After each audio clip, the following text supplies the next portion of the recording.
بسم اللہ الرحمن الرحیم۔ میں ہوں ایم ایس رانا۔ ناظرین، آج میں آپ کو ایک بہت ہی اہم بات بتاؤں گا۔ آپ نے اکثر سنا ہوگا کہ خود پہ انحصار کیا جائے، مطلب جو بھی آپ کو گائیڈ کرے گا، آپ کی رہنمائی کرے گا، تو اکثر لوگ یہ کہتے ہیں کہ بیٹا اپنے آپ پہ انحصار کرو، سیلف ڈیپینڈنٹ ہو جاؤ، خود سے ہر کام کرنے کی کوشش کرو۔ بات یہ درست ہے ایک حد تک کہ انسان کو کوئی بھی کام کرتے ہوئے ہچکچاہٹ، ہیزیٹیشن محسوس نہیں کرنی چاہیے، لیکن دراصل ہم زیادہ تر اس بات کے معنی غلط لے لیتے ہیں اور خود انحصاری کے چکر میں، سیلف ڈیپینڈنٹ ہونے کے چکر میں ہم یہ بات بھول جاتے ہیں کہ ہمیں بہت ساری باتوں پہ، بہت سارے معاملات میں ایک دوسرے پر انحصار کرنا ہوتا ہے، بلکہ کرنا ضروری ہوتا ہے، کیونکہ یہ نظام فطرت ہے۔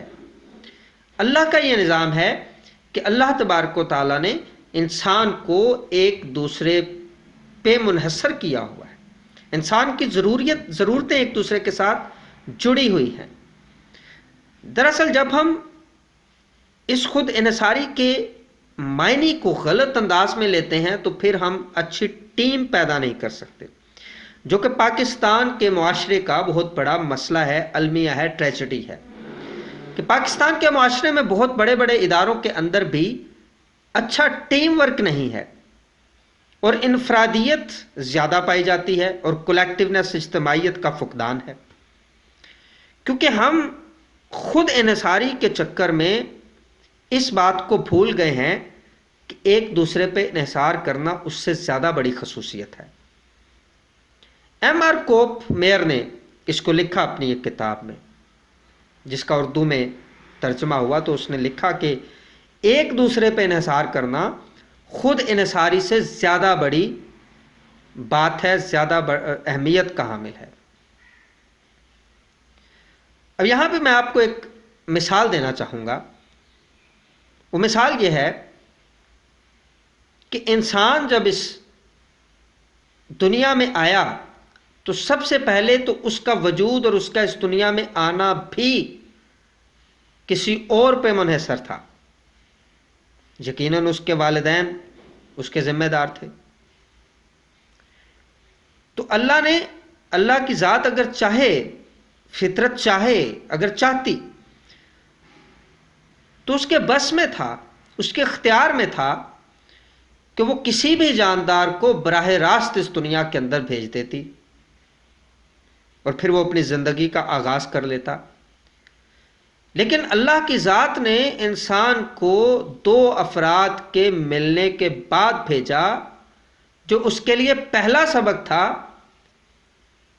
ایک دوسرے پر انحصار کرنے کا۔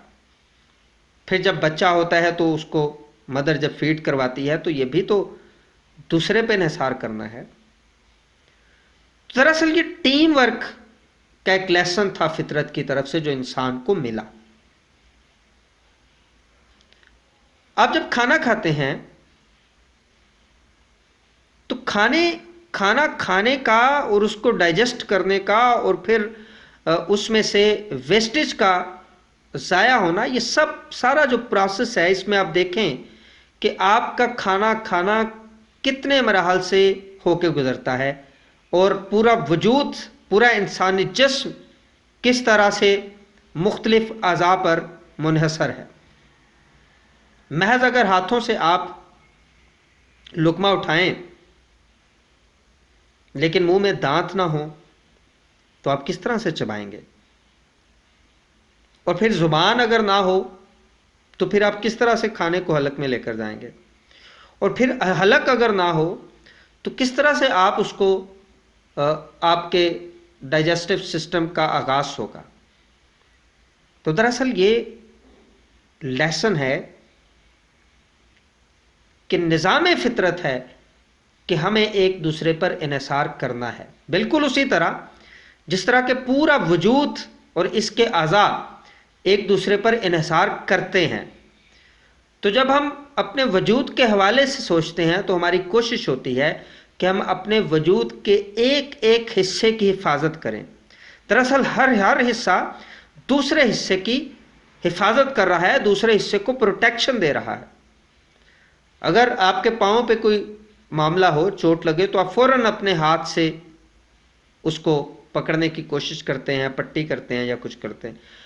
تکلیف تو پاؤں میں ہوئی لیکن ہاتھ حرکت میں آ گئے. اس سے بھی پہلے جو اضطراری عمل میں جب جائیں تو دماغ حرکت میں آتا ہے. تو یہ پورا وجود اور اس کے اعضاء ایک دوسرے پہ انحصار کرتے ہیں. اسی طرح جب آپ معاشرے کو، سوسائٹی کو، اپنے ادارے کو، اپنی فرم کو، اپنے سسٹم کو، جس سسٹم کے اندر آپ کاروبار کر رہے ہیں یا جاب کر رہے ہیں، اس سسٹم کو ایک جسم کی مانند لیں گے اور یہ سمجھیں گے کہ اس جسم کے اندر جتنے اعضاء ہیں، جتنے لوگ کام کر رہے ہیں، جتنے افراد ہیں، ان تمام افراد کو ایک دوسرے پر انحصار کرنا ہے. نہ صرف انحصار کرنا ہے بلکہ ایک دوسرے کو پروٹیکشن دینی ہے، ایک دوسرے کو مضبوط کرنا ہے. اور اس میں آپ یہ تفریق نہیں کر سکتے کہ چونکہ پاؤں زمین پہ لگتے ہیں اس لیے پاؤں کی اہمیت کم ہے اور سر جو ہے وہ سب سے اونچا حصہ ہے اس لیے سر کی زیادہ اہمیت ہے. آپ یہ تفریق نہیں کر سکتے. اگر خدا نہ خواستہ کسی کے پاؤں نہیں ہیں تو پھر آپ دیکھیں کہ کس طرح سے زندگی اذیت کا شکار ہوتی ہے. کسی کے ہاتھ نہیں تو پورا وجود کس طرح سے اذیت کا شکار ہوتا ہے. اسی طرح جب کسی فرم، کسی ادارے کے اندر آپ کسی ایک شخص کو یا اس کے کام کو آپ نظر انداز کرتے ہیں، اس کو اہمیت نہیں دیتے، تو پھر یاد رکھیں کہ آپ کبھی بھی اپنے ادارے کو کامیابی کے اس معیار پہ نہیں لے کر جا سکتے جس معیار پر لے کر جانے کا آپ خواب دیکھ رہے ہیں.